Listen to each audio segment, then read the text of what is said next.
Hai semuanya, gimana kabar kalian? Semoga selalu dalam keadaan baik. Jadi welcome back teman-teman di Andre Greystone Channel, dan ini adalah segmen analisa pagi, segmen di mana kita akan mengulas untuk update news dan juga pergerakan dari market, khususnya market Bitcoin. Teman-teman, hari ini kita ada di tanggal 12 Desember 2023. Kita udah lihat ya, market akhirnya terkoreksi ke 41.000 teman-teman di perdagangan hari ini. Padahal kemarin itu pagi harinya setelah kita upload video analisa pagi, Bitcoin masih bertengger di kisaran 44 ribuan. Tapi lumayan hari ini koreksi Bitcoin cukup dalam, sekitar 6%. Kemudian altcoin juga rata-rata terkoreksi, ada yang 8%, ada yang 6%. Jadi bervariasi lah teman-teman. Lalu apa nih sentimen yang menyebabkan kenapa market mengalami koreksi di perdagangan kemarin? Jadi kalau kita lihat dari kondisi makroekonomi, teman-teman, hari ini kita akan dapat rilis data CPI dan juga besok akan ada data soal PPI. Data-data ini tentunya perlu diantisipasi oleh market. That's why biasanya memang ketika menjelang rilis data penting, biasanya memang market memiliki respon tersendiri. Kalau marketnya optimis, dia bisa rally. Kalau marketnya pesimis, bisa aja marketnya dibawa turun. Dan juga ada satu kemungkinan lain, yaitu buy on rumor, sell on news. Di mana rumor yang belakangan, atau bisa dibilang rumor sebelum event ini akan digelar, itu memang sudah banyak banget. Inflasi turun, dan lain sebagainya. Akhirnya market optimis terlebih dahulu. Dan ketika menjelang perilisan data, justru mereka, ya udah nih, kita udah cuan, taking profit dan antisipasi teman-teman, wait and see, karena memang FOMO-nya sudah dibikin dari awal.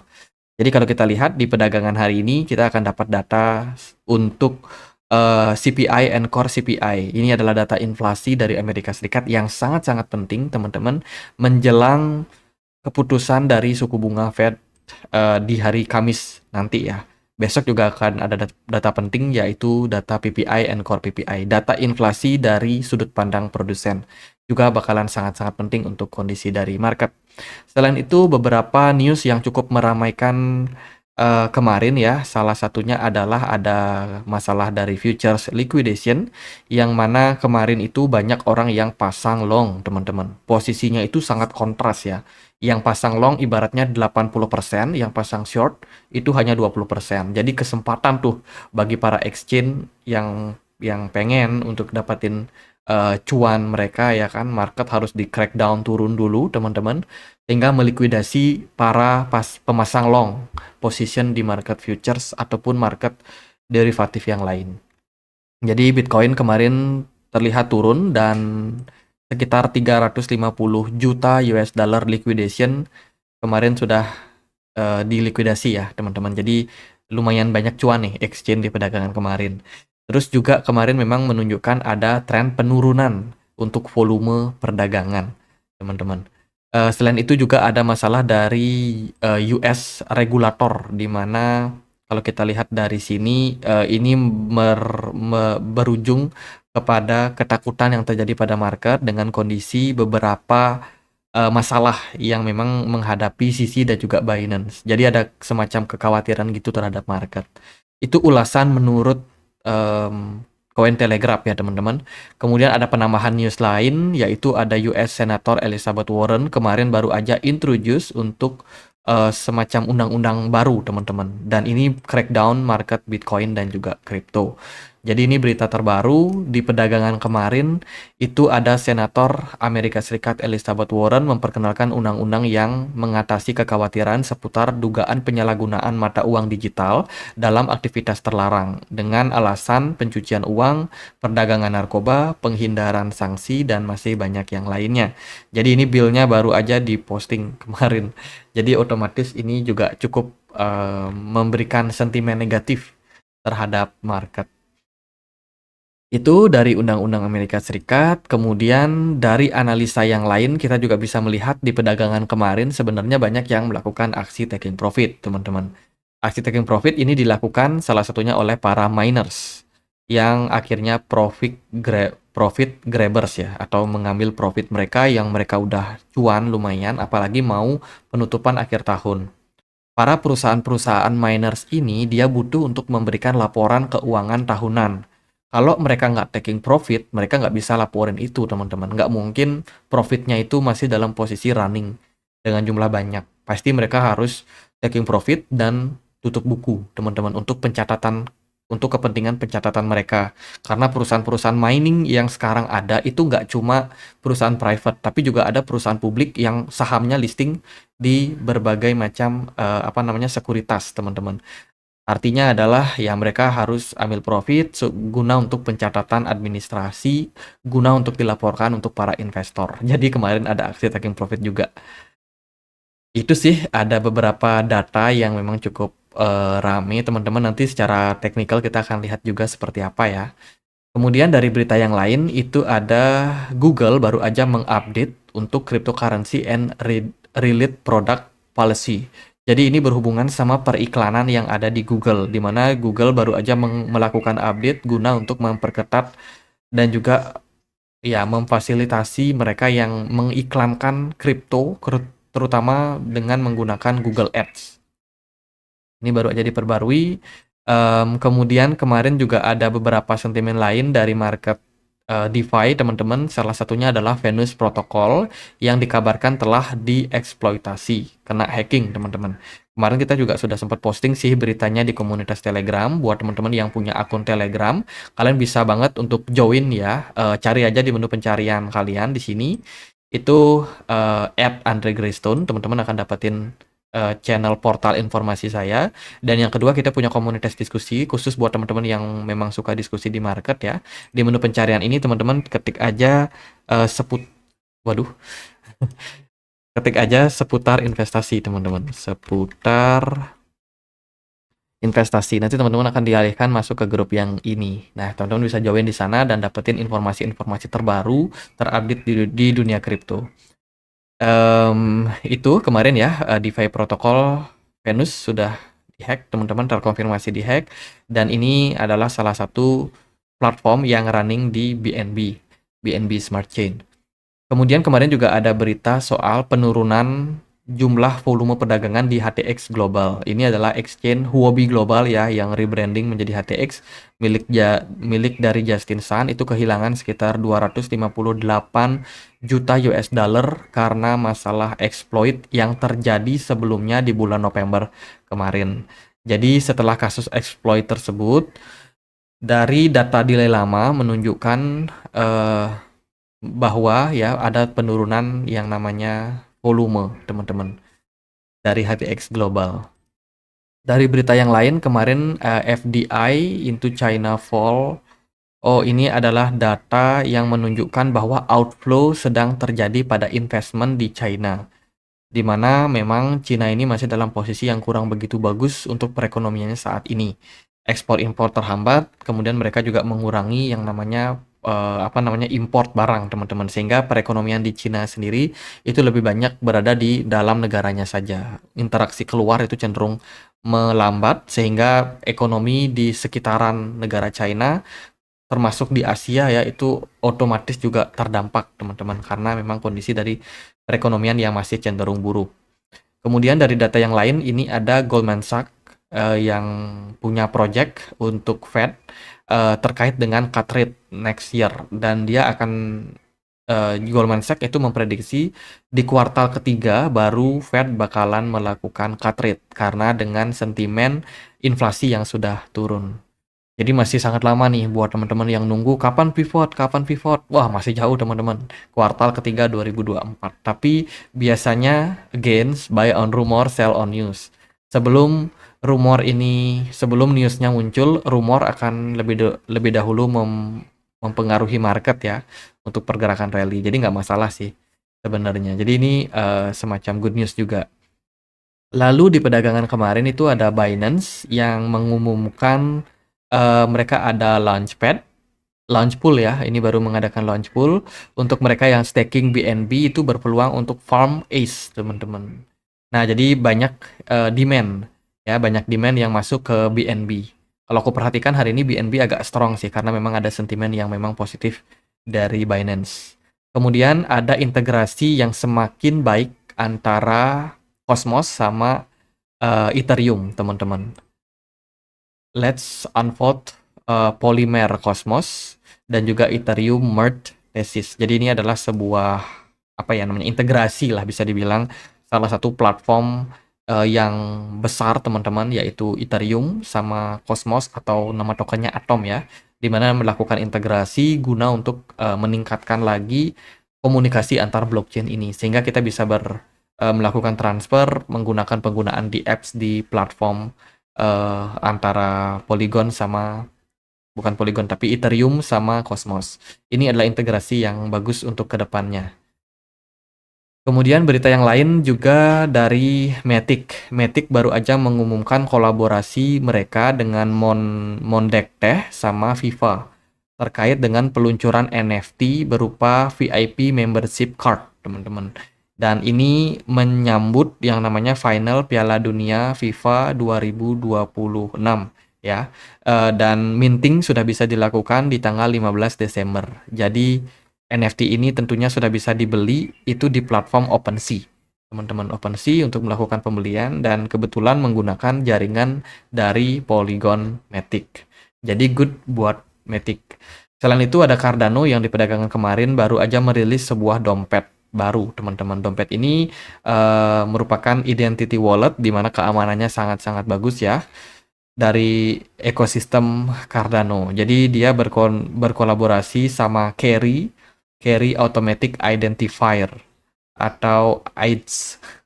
AIDS, ya itulah teman-teman. Ini Web3 terbaru dari Cardano yang kemarin baru diumumkan.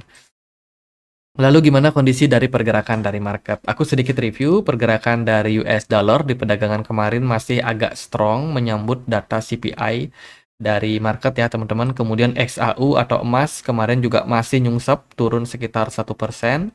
Sementara itu S&P 500 masih dalam posisi strong untuk mengalami kenaikan. Dan Bitcoin, kripto kemarin koreksi. Dari Bitcoin sendiri kemarin mengalami koreksi yang cukup dalam sekitar 6% teman-teman. Dan sekarang kita masuk atau mengarah ke fase koreksi. Secara Elliott Wave kita sudah bahas dari hari Sabtu, analisa hari Sabtu, dan juga kemarin juga kita udah bahas. Kalau kita ongoing untuk running wave 5 teman-teman. Saya sendiri ekspektasi kalau Bitcoin masih bisa rally sampai 45.500. Tapi kenyataannya adalah Bitcoin kemarin sudah dapat bantingan lebih awal. Bitcoin turun ke 41.000 di perdagangan hari ini. Artinya kita berpeluang untuk masuk ke fase corrective pattern. Jadi memang ketika pergerakan uptrend itu biasanya ditandai dengan 5 wave kenaikan, teman-teman. Kemarin kita udah selesai dengan wave 1, wave 2, wave 3, wave 4, wave 5, pas orang banyak yang FOMO. Setelah itu ya udah kita tinggal menunggu fase koreksi terjadi pada Bitcoin. Kalau menurut saya ada beberapa target yang bisa diraih oleh Bitcoin di perdagangan jangka pendek ini. Kalau kita perhatikan ya dari volume perdagangan kemarin itu lumayan besar yang exit. Kemudian smart money juga kelihatan sudah mulai ada penurunan di sini. Akan lebih jelas kalau kita lihat di time frame 4 jam. Smart money di perdagangan kemarin itu turun drastis, bahkan sekarang udah mulai kosong. Artinya saat ini perdagangan itu banyak didominasi oleh para retails yang memang telat keluar dari market. Tapi nggak apa-apa, saya rasa pergerakan Bitcoin masih dalam fase koreksi wajar saja. Jadi buat teman-teman yang mungkin ada masih asetnya di market, nggak usah panik. Ya memang Bitcoin masih bakalan berpotensi untuk mengalami penurunan. Tapi in the long run, setelah dia selesai dengan corrective wave ini, pergerakan Bitcoin masih akan kembali melanjutkan tren rally, teman-teman. Masih akan ada 5 wave ke depannya dalam jangka panjang yang akan membawa Bitcoin mengalami tren kenaikan setelah fase corrective wave ini selesai. Jadi untuk sekarang kita fokus aja ke fase koreksi yang terjadi pada Bitcoin.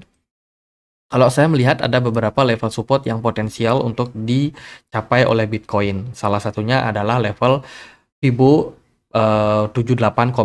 By the way, aku pakai Fibonacci ya buat teman-teman yang mungkin pengen juga melakukan analisa di market. Kalian bisa masuk ke TradingView, kemudian cari di menu bagian kiri ini ada Fibonacci retracement. Sebelumnya kita ganti dulu time frame-nya ke time frame weekly kali ya, biar kita lebih clear aja melihat teman-teman. Nah, di time frame weekly kita bisa melihat dengan outlook yang lebih luas teman-teman. Kita ambil Fibonacci retracement, kita klik dari atas sini, dari swing high-nya, kita tarik sampai swing low, tepat ketika bottoming Bitcoin di bulan November 2022 kemarin. Kita klik di sana, kemudian sedikit kita geser ke sini biar kita lebih jelas untuk melihat. Nah, sekarang kalau udah gini, kita bisa ganti time frame-nya ke time frame daily atau time frame 4 jam. Di sini kita bisa melihat secara rinci di mana level support penting untuk Bitcoin. Yang pertama ada Fibo 78,6, yaitu ada di kisaran level 38.700. Jadi kalau dari saya pribadi, melihat bahwa Bitcoin berpotensi untuk mencapai level tersebut. Nah, setelah di sini, setelah dia mencapai level tersebut, baru kita bisa melihat nih, kira-kira buyers tertarik nggak sih sama harga Bitcoin di kisaran 38.000. Kalau buyersnya tertarik, bisa jadi Bitcoin malah langsung dibawa rally naik lagi. Tapi ada skenario kedua, bila mana buyers tidak terlalu tertarik. Teman-teman bisa maksimalkan dia untuk sedikit koreksi lebih dalam dari Fibo 78,6. Saya sendiri melihat potensialnya ada di kisaran 35, karena ketika Bitcoin naik di sini ya, itu ada fase sideways di sini yang cukup panjang, artinya ada akumulasi yang terjadi di level tersebut. Maka dari itu di area tersebut, di kisaran 36.900, itu berpotensi banget untuk menjadi area akumulasi berikutnya untuk Bitcoin setelah koreksi yang terjadi. Dan setelah itu kita tinggal lihat nih, gimana respon dari market. Apakah market bakalan dibawa naik lagi? Ya, kalau dia bisa melampaui level 44.000, otomatis pergerakan market cenderung akan naik. Tapi kalau kenaikan yang terjadi ketika Bitcoin turun ke kisaran 36.000 something ini, dia justru naiknya slow, lemah, nah itu hati-hati. Karena kemungkinan dia akan kena reject lagi dan melanjutkan fase koreksinya ke wave C. Untuk melihatnya kenaikannya kemana, sama pakai Fibonacci retracement aja. Tarik dari swing high yang di sini, kita tarik ke kemana titik bottom koreksi yang terjadi pada Bitcoin. Let's say kalau dia terjadi di kisaran 36.000, ya udah kita lihat aja, berarti di sini ada Fibo 50%, ada Fibo 61,8. Di level tersebut kemungkinan retracement akan terjadi dan kemudian Bitcoin kembali melanjutkan tren penurunan mencari level support di bawahnya. Jadi itu sih kalau roadmap saya melihat korektif pattern dari Bitcoin. Tentu saja analisa ini bisa saja salah teman-teman, karena yang namanya korektif wave itu ada banyak macam. Ada yang korektifnya cenderung turun, ada juga korektif flat, jadi macam-macam. Tapi overall dia akan membentuk pola 3 wave seperti ini. Jadi untuk antisipasinya paling aman kalau teman-teman memang mau koleksi Bitcoin ya, ada di kisaran 38.700, bisa di take note level tersebut. Yang kedua ada di Fibo 61,8, yaitu di kisaran 33.800 untuk potensial kalian bisa melakukan DCA. Kalau andai kata Bitcoin tekanan jualnya cukup tinggi, bisa dipertimbangkan juga di level Fibo 50%, yaitu di kisaran 30.300. Jadi 3 level tersebut aku sudah posting di komunitas Telegram. Jadi ya, buat yang udah join di Telegram, teman-teman bisa dapat informasi-informasi terbaru sih sebenarnya. Jadi, ya itu, kalau masuk ke market crypto, teman-teman nggak ada salahnya untuk join ya. Di sini aku udah kasih catatan juga kok, teman-teman, di update news Bitcoin ya. Jadi level-levelnya aku udah tandai, kalau teman-teman nggak sempat catat, bisa cek aja langsung di channel tersebut. Itu sih paling dari outlook saya, koreksi dulu buat Bitcoin ya. Saya sendiri udah melakukan penjualan juga untuk asetnya teman-teman. Jadi kalau teman-teman ngikutin kita di komunitas Telegram, aku udah sempat update ya portofolio. Nah, ini aku update portfolio aku teman-teman. Kemarin posisi aku cuma ada sekian ya. Beberapa token saya masih hold seperti GRT, Ethereum, dan Matic dengan kepemilikan cukup besar. Hampir 50% saya udah jual teman-teman, sekarang masih dalam bentuk USDT teman-teman, dan ini udah siap untuk serok barang kalau nanti ada koreksi pada market. Sebelumnya kalau teman-teman ikutin update kita, selalu update ya teman-teman. Ini kita sudah update waktu hari Rabu minggu lalu, di mana aku punya kepemilikan Ethereum, GRT, Matic, Render, DOT, dan ya semuanya nggak ada stablecoin. Dan sebelum-sebelumnya aku udah update juga, ini update 16 November, terus ini 4 November, ini 23 Oktober, kita udah update juga. Jadi sebelum-sebelumnya aku juga udah update sih sebenarnya untuk portfolio aku di market. Jadi ya itu, kenapa pilihnya Ethereum, GRT, Matic, sama koin-koin yang lain. Jadi secara umum portfolio aku itu terbagi dalam 3 koin besar, yaitu Ethereum, karena Ethereum itu ekosistemnya paling besar, jadi aku beli. Lihat secara fundamentalnya Ethereum survive ketika bear market 2 kali, kemudian juga ya ekosistemnya udah besar, integrasinya besar, jadi untuk Ethereum collapse saya rasa agak sulit, teman-teman. Mungkin penurunan terjadi karena FUD bisa aja, tapi untuk collapse saya rasa Ethereum tidak mudah untuk dirobohkan. Jadi secara fundamental saya melihat Ethereum ini kuat. Apalagi ada beberapa hedge fund yang sudah menawarkan Ethereum ETF. Artinya mereka butuh untuk backup aset mereka itu dalam bentuk Ethereum juga. Mau nggak mau, hedge fund yang menawarkan Ethereum ETF tentunya harus beli Ethereum sebagai reserve. Kemudian yang kedua kita punya GRT. GRT ini sebenarnya di awal saya beli itu kepemilikannya sangat kecil. Tapi kebetulan kenaikan harga GRT itu meningkat signifikan. Saya melihat GRT ini bisa menjadi DMC atau coin market cap yang running di jaringan Bitcoin secara desentral. Karena GRT atau The Grab ini merupakan platform analitik big data serta AI juga, teman-teman. Jadi saya melihat platform GRT ini bisa menjadi salah satu solusi di jaringan Ethereum ya, jaringan yang memang sudah sangat-sangat besar. That's why saya beli, dan kebetulan memang sentimen big data sama AI lagi booming waktu bulan Oktober kemarin, sehingga cuan teman-teman. Udah kepemilikannya sekarang hampir mendekati Ethereum. Padahal sebelumnya itu cuma 10% something. Kemudian ada Matic. Matic ini ya salah satu layer dari Ethereum di mana memang tujuannya meningkatkan skalabilitas. Matic saya suka dari sentimen-sentimen dari marketnya ya, banyak banget ada sentimen kerjasama mereka dari sektor gaming, NFT, kemudian alat pembayaran, ekosistem Matic sudah sangat-sangat besar. That's why saya juga nggak ragu untuk masuk ke sana. Itu sih teman-teman, jadi overall portfolio saya terkonsentrasi pada 3 aset ini. Sisanya baru tersebar, ada TKU, kemudian SIBA, buat lucu-lucuan aja sih sebenarnya, buat ngeramein aja, teman-teman. Gitu sih, jadi buat teman-teman yang kemarin nanya ya di komunitas Telegram kita, saya udah jawab. Semoga bisa dipahami, teman-teman. Jadi gitu aja paling buat update kali ini untuk market. Semoga video kali ini bisa bermanfaat. Again, yang mau dapat update informasi terbaru tentang kami bisa langsung cek link yang ada di kolom deskripsi video ini. Itu aja guys. Dan akhir kata saya Andre, makasih.